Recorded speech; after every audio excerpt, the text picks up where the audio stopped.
The best charities are completely and utterly mission driven, but they're extremely commercially disciplined. So if you have it the other way around, it doesn't work. However, you have to have both of those things kind of on full pelt at the same time to deliver the outcomes that, our governing documents say that we're here to exist to do, but also you have to have that kind of financial stability to enable you to provide those sensibly.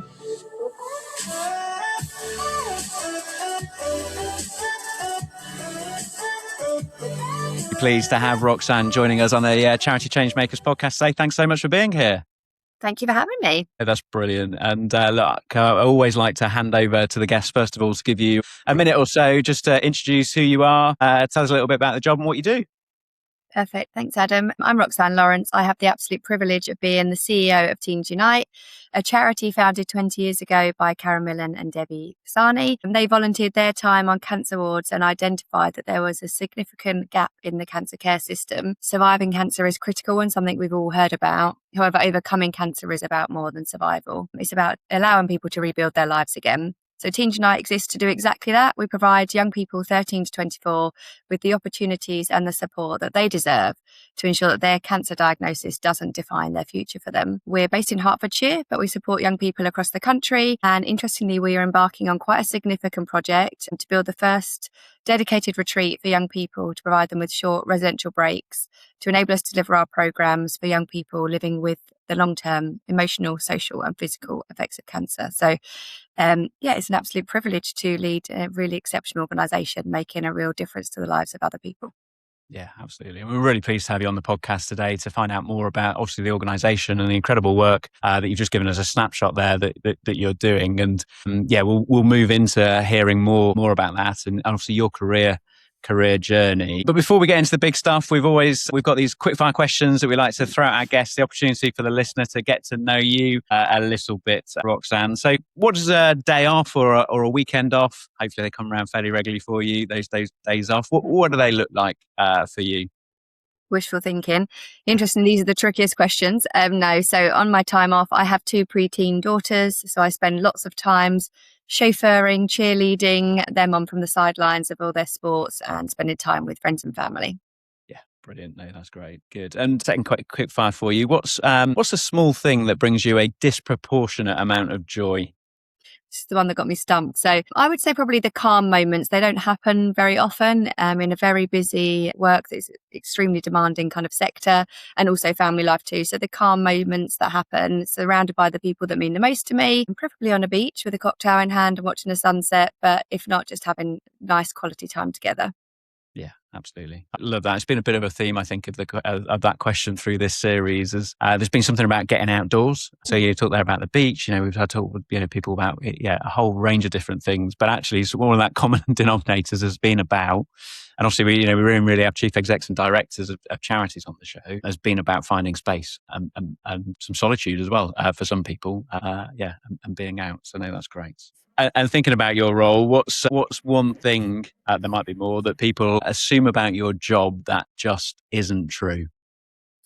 I think there are 2 main things for me, which kind of are reoccurring and have been reoccurring throughout my kind of charity sector role. The first is, as soon as you mention cancer, people go, "Oh, that's really sad." And the mood changes in the room significantly, when actually for me, the role here is far from that. We bring significant amount of hope and joy for young people and their families at their most vulnerable time. So it really is a role that brings me great pleasure and I feel really privileged to be part of. And then secondly, I suppose similar kind of theme is that people kind of have that pity, like, oh, the charity sector. I think they then expect me to bend down under the table and get out a bucket and start shaking for them to put coins in. That kind of perception of it not being a proper job, which is so far from it. For me, running a charity is no different than running a business. And you have to have the kind of real responsibility, sometimes even more so, I would question, around a laser focused on your strategic direction. We are responsible for other people's money. And for me and our team, we take great pride in making sure that that money works the hardest it can to have the greatest outcome. So I would say that I actually lead a business. It just happens to have a charitable purpose. The only real difference is that our profit that we generate improves the lives and changes the lives of other people rather than pounds and pence distributed at the end of the financial year. So that for me is a kind of real strength of the sector, but is a really under-hidden part that people don't really understand. Yeah, absolutely. No, that's really, really helpful. I think we're probably through the conversation, Roxanne, we're probably going to delve into more of that, I imagine, because I guess we always start off really by asking the question as to, how did you get into the charity sector? How did it come about for you? Recognizing that for a lot of people, it wasn't the sort of planned career path when they were, setting out sights as to where things were going to go for them. Yeah, most definitely. Interestingly, I actually go into schools for careers days to talk about, does anyone actually really know what sector they want to go in? And actually is it more about, and it should be more about, what are your skills, what are your strengths, and then how can you apply them? So yeah, that's definitely a kind of reoccurring theme that will come up, I would have thought, today in the podcast.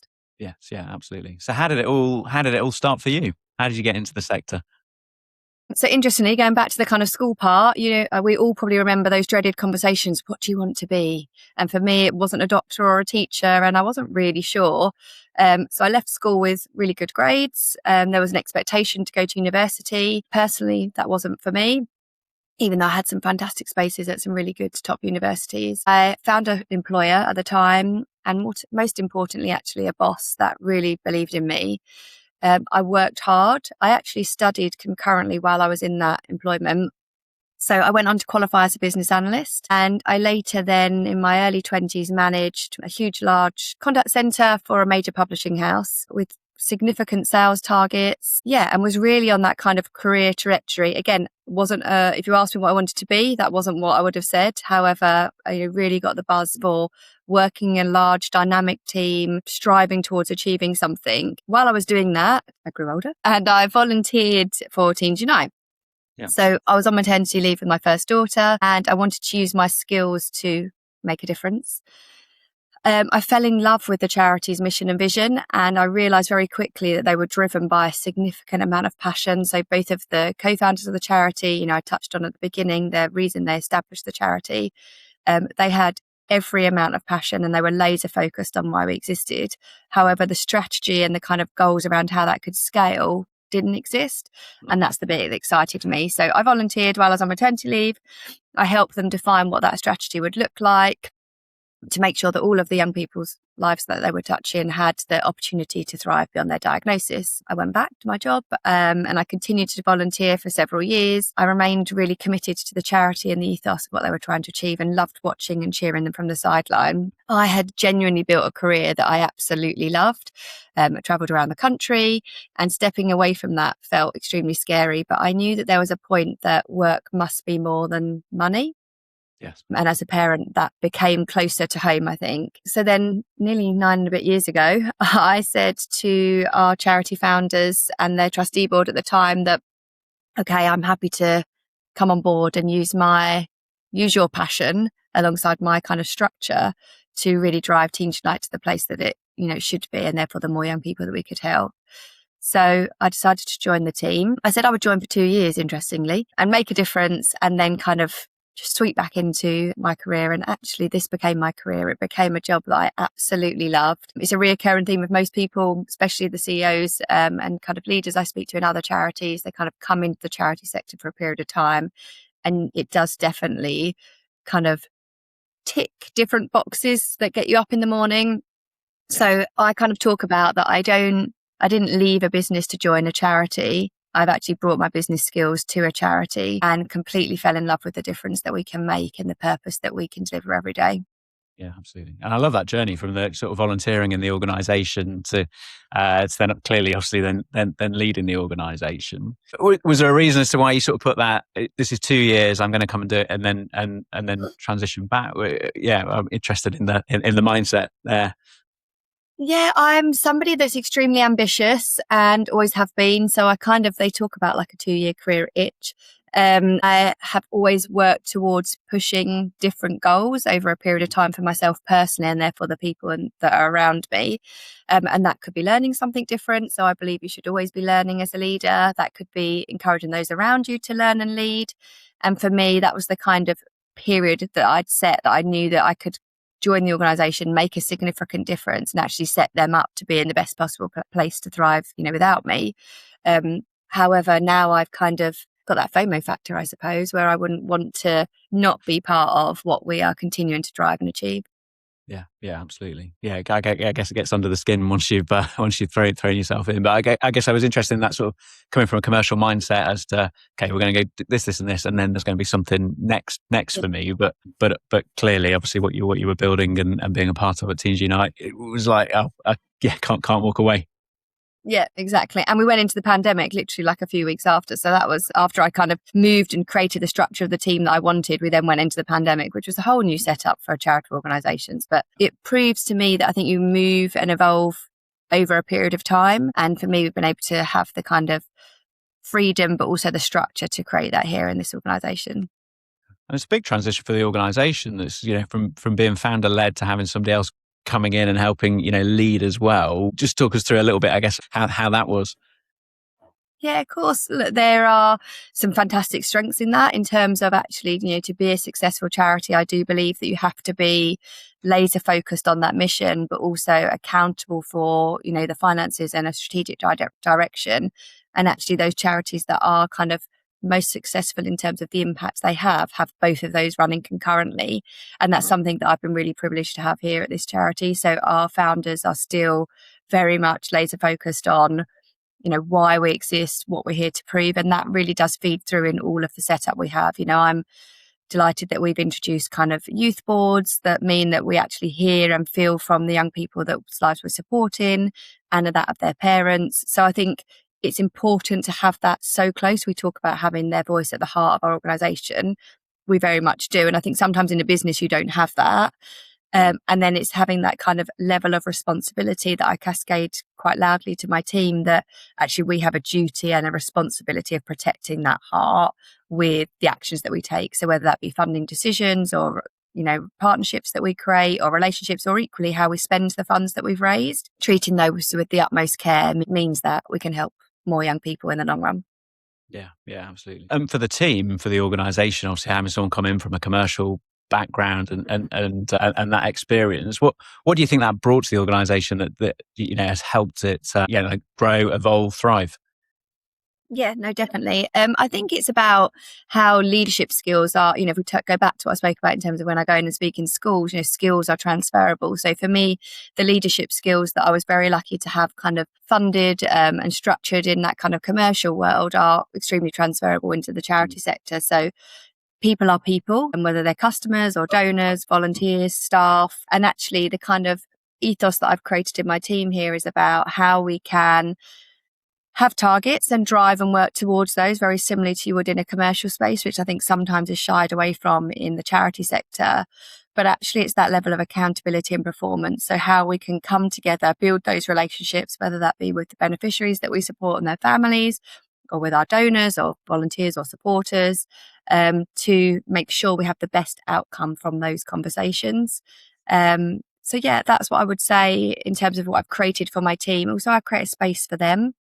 So I believe all of our superpowers as a leader is the people that we have around us. And so for me, creating an environment where my team feel genuinely kind of inspired, driven and motivated by achieving that common denominator of having a greater outcome is really what people buy, more than a kind of strategy on paper per se. That strategy is the kind of foundations to the people that sit above that.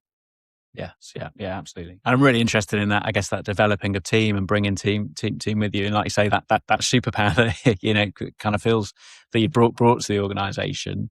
How do you go about building something like that? I mean, obviously, you've been doing it for the long term, but building that within the organisation, within the team, and an organisation that's obviously been going through transformation over the last few years as well. Yeah, I think it goes back to that kind of perception people have of charities around, creating an ethos inside the charity that it isn't about, oh, you're a charity, kind of get your bucket out, petty, kind of is about what is our attitude, what is our purpose, how can we be accountable for what we're set to achieve. My team in the strategy session that we delivered at the beginning of January are kind of completely focused on how they can grow, how they can push. Creating that culture really is not built by accident, is hard work. It takes a lot of time. but it's about choosing the right people and keeping your standards at the right level and constantly reinforcing that. So, interesting, I was talking to somebody yesterday about, why do people wait for feedback in kind of performance conversations or one-to-ones?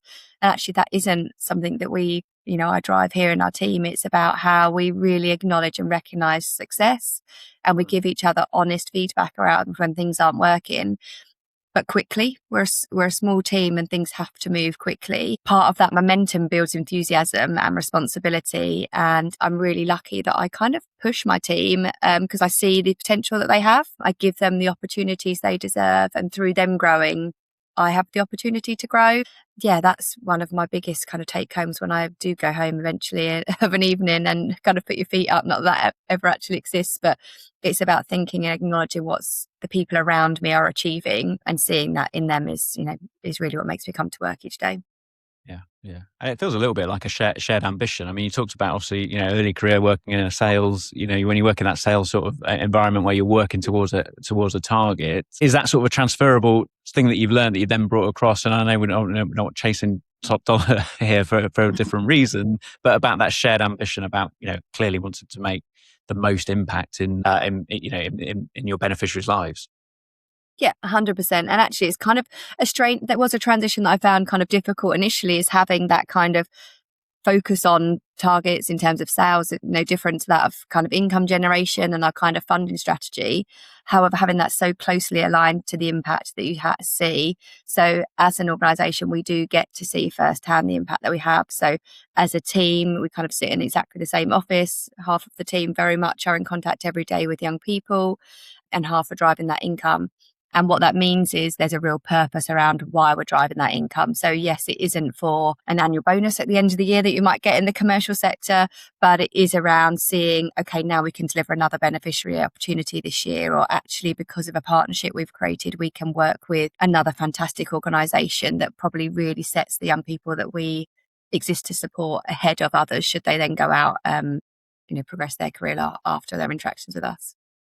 Yeah, absolutely. And do you think there's been things that have helped you in that transition, I guess, from commercial to charity world, things that, so I guess obviously you were volunteering, so you had that exposure to it, but it is a little bit different than when you start working it, 24/7 in a chief executive's case. I'm glad you said that rather than 9 to 5. Yeah, well, I nearly said 9 to 5, and then I was like, no, that's not going to be right. So yeah, but there is that huge transition. What is it? What are some of the things that have helped you to then want to stay and to build build your career within the charity world? Yeah, definitely. So I think even before I joined the charity sector, I've always kind of strived to lean into conversations and have the right people around me that I can either observe or ask questions to, and the opportunities that arise from being in those kind of rooms. It's kind of one of my biggest things around remote working and stuff at the moment, is how can our future leaders be in the right rooms if you're not actually physically in the room. So for me, I've always sought advice from other people around me. I've always kind of asked the right questions, encouraged others to have me in the right room. I talked about that boss right early on in my career. She really gave me that opportunity to sit in on meetings that I might not have had the kind of experience or confidence to. And through that, I've kind of kept that as a kind of real driver in my career and the opportunities I've had. And that's no different to when I joined the charity sector. I reached out to some of the largest charity organisations CEOs and kind of said, can I meet with you? Can you share your tips and feedback with me? So I've always had career mentors, and I would encourage everybody to do the same. I would say be bold in who you ask. I've asked really some people who I genuinely thought would say no, and they've said yes. And we're kind of had a formal mentor kind of relationship, I suppose, for like a 12-month period as we kind of all set out as our boundaries. But they've gone on to be a real kind of toolkit to me when there are moments that I've kind of gone, oh, I'm not really sure about that, or this doesn't quite feel right, that I've been able to lean into. Because, as a leader in any environment, but particularly CEO in a charity, it can at times be quite a lonely place. You're kind of expected to know all the answers, and your team lean on you. And as much as that motive of changing lives is the driver, it also can become quite heavy shoulders to carry. So having those people around you that you can lean into to ask have given me some of the best, sometimes advice and sometimes just reassurance to say, Yeah, that feels about right. And I would say I've never reached a stage, and I don't imagine I ever will reach a stage where I felt like I haven't needed that kind of support network around me. And then I too mentor other people. So I learn equally as much from them probably as I do from my mentors. So those kind of questions that they ask me or that advice that they seek kind of opens my perspective to their thoughts, their opportunities and challenges, and also what's going on in other sectors around, other charitable kind of sectors. As much as we're, focused on teenagers and in the cancer sector, there's lots going on in the evolving charity landscape that we're kind of part of, and the pressures we're becoming under in terms of, funding being tighter than ever, but also demand on everybody's services being greater than ever. And how can we kind of come together to collaborate or tackle some of those challenges, which is my top kind of tip to people really who either are a leader and haven't got one. Definitely find somebody that you can have in your corner with you, or anyone that's aspiring to be a leader. I would say, look at the leaders that you aspire to be and ask them the questions you want to know, because people are really open to share that kind of opportunities, and actually from that comes lots of opportunities usually. So actually some of the biggest collaborations we've had as a charity have been through relationships that me or my team have made, and I encourage my team to do the same too. So it can feel quite daunting if you're not a kind of out there personality, and relationships for some people are not their kind of main motive. However, building those kind of career relationships and conversations do open people's lenses to different ways of doing things, and have worked significantly for my team, particularly in the last kind of 12 to 18 months. I've seen a real transition in several members of my team where they're realizing their strengths because they're having it reinforced by somebody that isn't me giving them that feedback. Yes, yeah, absolutely, and just having that outside perspective sometimes to a challenge or an opportunity, and just like I say, being able to bounce to someone who's not as invested in in the work environment is absolutely really important. And I love the fact you reflect on the fact that people are really open to responding. I think the sector's brilliant at that, and that sort of peer to peer career mentoring is there. But like you say, it takes a bit of braveness, doesn't it, to sometimes go and ask the question. Definitely. And I think actually that's kind of true of those relationships, but actually lots of things that happen in your career. So for me, some of the biggest opportunities that have happened in my career, even if you think about that transition into the charity sector, has happened when I've thought, I'm not sure this is right. Am I really ready? So I would kind of say, like, are we ever really ready? Sometimes you have to act, you have to kind of be bold, which is a kind of big ethos that we're talking about internally as a team here at the moment, is be bold, say the things you want to say, consider how and where you're saying them, but actually some of that discomfort actually drives you to a place where you didn't think was necessarily achievable before. Mm-hmm. And as you say, particularly in the current funding environment for organisations, that's absolutely key, isn't it? About being open and honest with one another, to be able to have, like you say, the greatest impact with the young people that you're working with. Yeah, and also to manage the setbacks. Look, the charity sector is extremely motivating when you are delivering significant impact, and we are really lucky as a charity. Our kind of service delivery arm of what we provide is exceptional. I would go as far as saying it's sector leading. We work with some of huge organisations, charitable organisations that refer young people into us, which is a real big endorsement of our work. However, sometimes there are challenges, and particularly there are funding challenges, that can be really tough to kind of recover from as a team. We had a really big funding no at the end of last week, which we were pretty certain was going to be a yes. That changes a lot that's about to happen and to be planned for the year ahead. And I suppose part of that kind of charity culture and ethos I touched on around the kind of team culture I'm, endeavouring to build here or have built here is how you also overcome those things as a team. Because as a leader, I'm equally as disappointed in those as the team are. But we have to transition from that, and we have to take those learnings and move on to the next thing. So none of us really always know the answers. Part of the mentor relationships help that, but also my team do. So being vulnerable to them at times is really key, particularly in those kind of areas of challenge. I talk quite openly about my personal weaknesses and how my team can help turn those weaknesses into strengths, because they actually endorse and provide those things. And that's how I grow, and that's how they grow. So there's no kind of picture perfect career path. I don't think. It's about learning through experience and taking those opportunities, those successes and those challenges, and really transition them into a future opportunity that you can kind of unlock.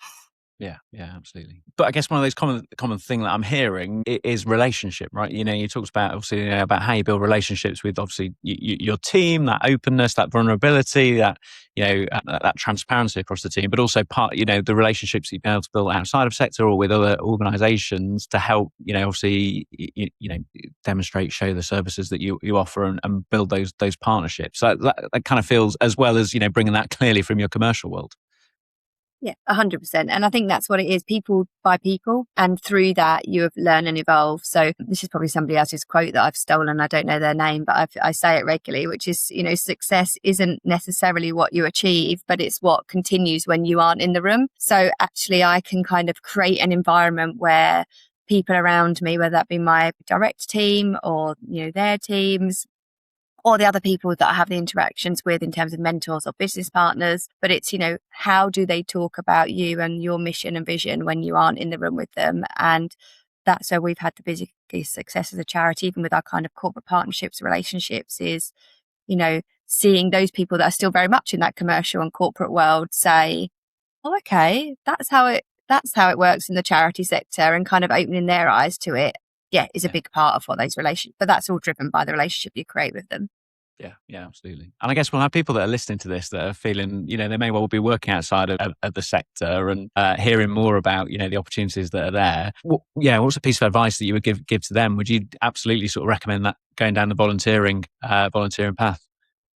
Most definitely. I think people don't realise the skills they have, whether that be kind of technical skills or kind of mindset skills, or, just from a rapport and relationship perspective that they can bring into the charity sector. So I would 100% say there is so much in volunteering, which actually I was reading an article earlier in the week where they're saying volunteering is probably at its all-time low, which I think is a real shame, because there is so much for value for the sector in that, because it kind of doubles, trebles, quadruples a charity's resource instantly, but also what that individual and then their organisation take away from it. So we have some fantastic corporates that come and do their kind of team CSR days with us, but actually lots of those individuals then go on to become volunteers in their own right, which I think is fantastic. You get something so significant from that kind of satisfaction perspective, but also your skills are really skills that the charity sector are crying out for. People think the charity sector CEO is glamorous, and I introduce myself as, I'm the CEO, and they go, gosh, and that kind of perception of it being, black tie dinners that I'm on stage to give her a presentation at, or, in rooms or boardrooms with some big organisations. Actually, it means kind of putting the bins out, sweeping the floor, loading and unloading the van on occasion. So I think volunteers can add quite a significant amount to a charitable team. So I would say definitely, I know a great charity, Teams Unite, that they could come and volunteer for. But if not, then in their community, do look for an organisation that really, the charitable organisation need their resource, but actually what I can guarantee will happen is the volunteer will gain far more from it. Interestingly, it was one of my biggest kind of misconceptions, I think, when I joined the sector. We have a retail outlet, and I was kind of worried about it being volunteer led, because, are they going to show up? Are they going to call in sick? Like, no offense to contact center world that I was in before, but kind of employee management was kind of the biggest challenge, I suppose, that I had there. And I was worried that would be replicated in volunteers. Actually, they are the most loyal, dedicated, passionate advocates of your work. And it's really inspiring to be one of them. Yeah, absolutely. No, that's great. And to tell us a little bit more about the organisation, love to hear a little bit, I guess, of the journey of Teams Unite over the last, under your leadership, and how things have changed, evolved, and then I guess, tell us a little bit about how we can get involved. Thank you very much. So as I touched on right at the beginning, but for those of you that missed that part, kind of Teams Unite exists to rebuild the lives of 13 to 24-year-olds who are living with, or more importantly, beyond a cancer diagnosis. So until recently, it was very much a taboo topic. Cancer survival is something we all talk about. However, actually living with that kind of long-term late effects of a cancer diagnosis were kind of unheard of. And I can hold my hands up, until I came into the sector, I wasn't aware of. Thanks to the Princess of Wales, she's now very openly talking about that actually it is far more than survival, and what that impact has had on her life with the support network that she's had around her. So 13 to 24-year-olds are going through kind of significant development years, and cancer has taken that kind of development opportunity away from them. So Teens Unite provides opportunities for those young people to come together, to learn new skills, to regain their confidence, and to create a community where they really do then have the opportunity to go on and thrive beyond their diagnosis. We understand that impact can extend far beyond the medical environment. So, people are clinically kind of cancer-free after a kind of 2 or 5 year period, but actually the kind of burden that cancer diagnosis has on you lives right through your lifetime. So yeah, we provide those opportunities to young people. We touch the lives of thousands of young people every year, and it's an absolute privilege. As I touched on, we're based in Hertfordshire, support young people across the country, and we are literally embarking on a very transformational project that will help us to triple our support provision. So once open, will enable us to kind of provide 30,000 opportunities to young people over our first 10 years. But first we have to have it built. So this is a kind of new transition for the charity in terms of entering into a capital build period. So we've got £4.5 million to raise to build the first dedicated centre. It will be a 10 purpose-built bedroom facility with a dedicated activity and sports hub alongside it, to provide those young people with a safe, inclusive environment to have short residential stays like lots of young people go on in kind of their school journey, but these young people haven't had the opportunity to. So we provided them in a safe space. So yeah, we're embarking on that, which is a new challenge to me and our team around us. So from, kind of raising our core funding that we do every year to enable us to deliver our current service, we have a capital funding project that has been launched alongside that. So yeah, watch this space. We're due to commence our build, subject to raising the next £1.5 million next April. And then from there, it'll be a 12-month build programme. So come early 2028, we will have the facility open and ready to welcome young people here. Yeah. Okay. So yeah, huge projects. I'm sure we can make sure there's links in the show notes through to the website. I'm sure there's more details if people want to find out how they can get involved. Perfect. Thank you so much, Adam. That would be really appreciated. Yeah, absolutely. And it sounds like a really exciting project as well. I mean, do facilities like that already exist, or is this something that's kind of, for this, for obviously young people in this space? Yeah, of course. So this will be the first of its kind. It's a dedicated facility for that age group, built purposely alongside their kind of inclusive and accessibility needs. So it isn't a kind of holiday home, which, there are some fantastic facilities around the country that exist to provide those young people with that break away from a medical environment that them and their families need. When young people stay with us, we deliver our programs of support, whether that be through employment, sharing your emotions through art and therapy, or through physically learning to move your body again. So while they're here, it really is a kind of rehabilitation space where young people, once they leave, do have the skills, confidence and toolkit they need to reintegrate and thrive beyond their diagnosis. Yeah. And do you think the organisation, I mean, did it have 10 years ago, did it have the ambition to grow and to get to places like this? Or is that something that you think, that you brought into the organisation under your leadership? Yeah, I think our founders always had that kind of focus on the impact they wanted to have. So they've delivered residential stays always. At the moment, we hire boarding school facilities to deliver them. So they have always had that real focus on providing young people the support that they need kind of on their terms in an accessible way. However, we have kind of grown and evolved that service provision. So I have a fantastic service delivery team. Well, actually, all of my team are fantastic, but particularly I have a service delivery team. So we've kind of evolved that service proposition. So it's, providing opportunities for young people to meet up in person. We also do that digitally so that they have the opportunity to be able to reach our support from further afield or from their hospital bed, should that be the place that they're in at the moment.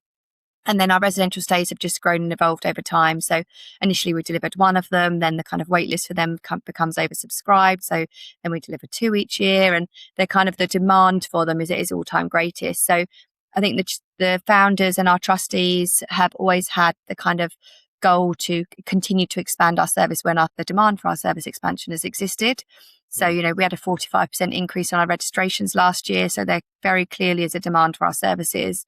And then we've spent quite a lot of time over the last kind of 5 or 6 years, which interestingly kind of happened at that time where we're, what next? What do we do next? Is how can we make our services sustainable for the long term? So actually hiring and relying on external venues across the country that don't meet the demands and needs that the young people that we have can be challenging. So actually let's design, deliver and build a purpose-built facility that can enable us to triple our service provision in a kind of more sustainable way too, because the costs are then controlled by us internally, and gives the charity the kind of platform and base that it deserves as a kind of dedicated space to continue that growth.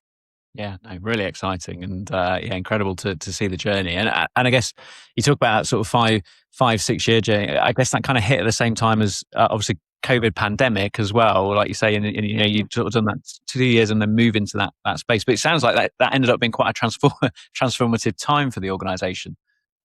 Yeah, it really was. So we transitioned our services digitally literally the Friday that we went into the pandemic. Thankfully, due to one of our partners, we had the technology and the infrastructure from an IT perspective to do that, which then saw our services become kind of highlighted across the sector, I would say, because, you know, nurses and social workers weren't able to be on the ward delivering their exceptional service at bedside to young people.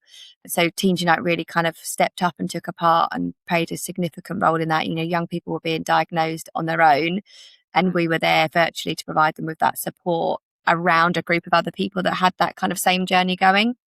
So we kind of doubled our service offering instantly when the COVID pandemic, we came out of the pandemic, because we maintained digital as well as reintroduced our in-person meetups. And then, the delivering of the purpose-built facility just will enable us to kind of treble those residential stays that we provide at the moment at facilities that are only available during school holiday time, which obviously isn't the service provision we want to be able to offer. No, indeed. And it's just, like you say, incredible to see that continual growth and evolution and look into that next project. And obviously, I guess coming together of the team to be able to try and, deliver against some fairly hefty income targets as well. Yeah, definitely. So, and try and have some fun while you're doing it. And people talk about fundraising, and it's, we have to motivate and encourage others to raise money for other people. And it's how you can kind of be creative in that space and make it as fun wherever you can, because really is no different than driving towards a commercial target. It just has that impact at the end as opposed to, a financial gain.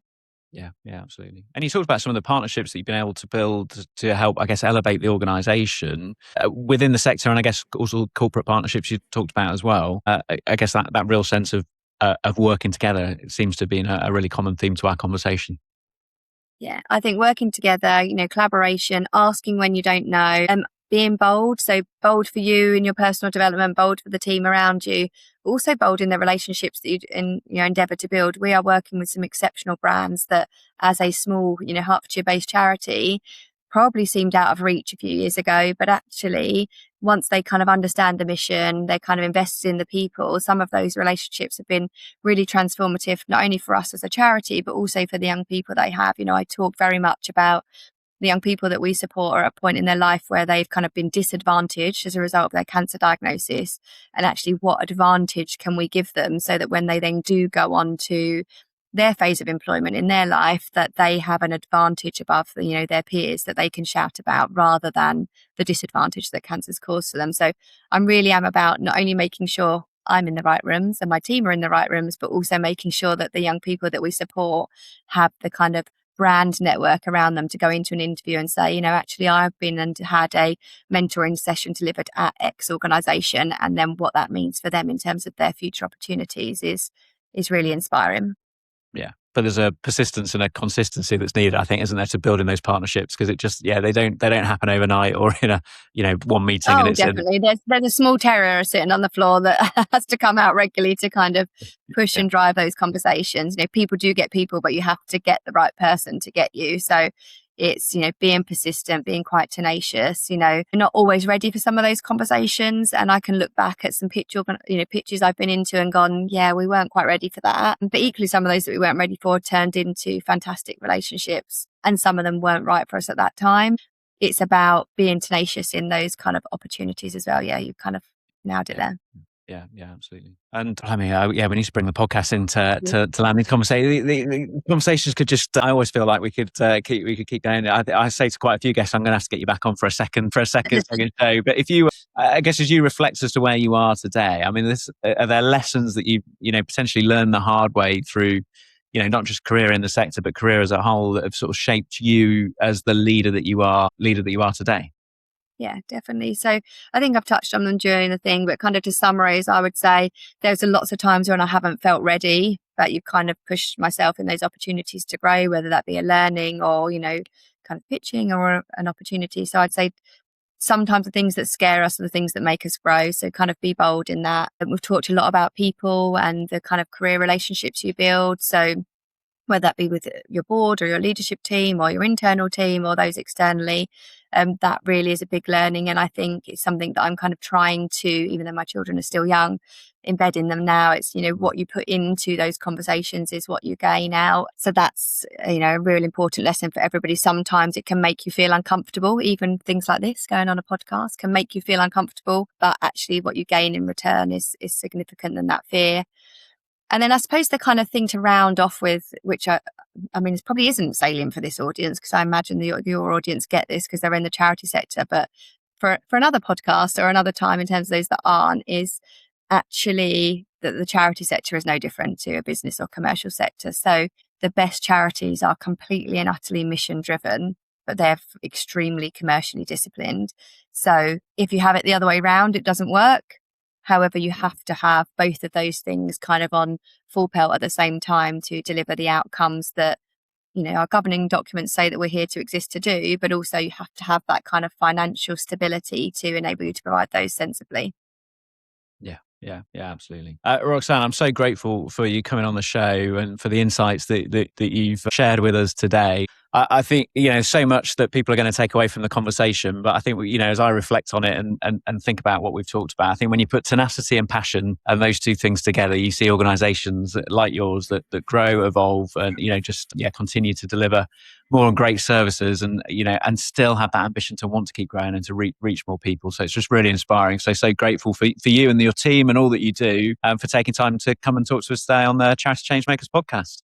Perfect. It's been an absolute pleasure. Thank you so much for having me, Adam. And I want to close with something else. I'm going to ask you, what's your small moment then that brings you joy? Come on, tell me now. Did I fluff it at the beginning? Yeah, no, not at all. Oh, look at this. Yeah, being thrown back straight at me. Not many people know this about me, but I am a bit of a twitcher. I love bird watching, and so that's my opportunity to get out, take the binoculars, and disappear to one of the local nature reserves, and no screens, no nothing, and just turn everything off and spend an hour with my binoculars. Yes, in the woods. That sounds quite strange, but that's absolutely what I enjoy doing. Yeah, perfect. Pleasure. Thanks. You were quick off the mark with that. So thank you for sharing that with me. Yeah, no worries. Phew, got away with it. So that's right indeed. I know what it's like on the other side. Yeah. Thank you so much for having me. It's been an absolute pleasure. Really, thank you very much. Yeah, no, you're really welcome. And thank you for coming on. If you've enjoyed the podcast, please do subscribe and share it with somebody else in the sector. If hearing about the career journey in this episode has inspired you, I've put together a bunch of practical resources to help you land your next ideal role in the charity sector, including support on how to put together a CV and cover letter that will really work for you. You can join for free at the Charity Careers Network, a growing community full of advice, tools and honest conversations about charity careers. Both the podcast and the network are proudly powered by Charisma Charity Recruitment. Thanks so much for listening, and I'll see you next time.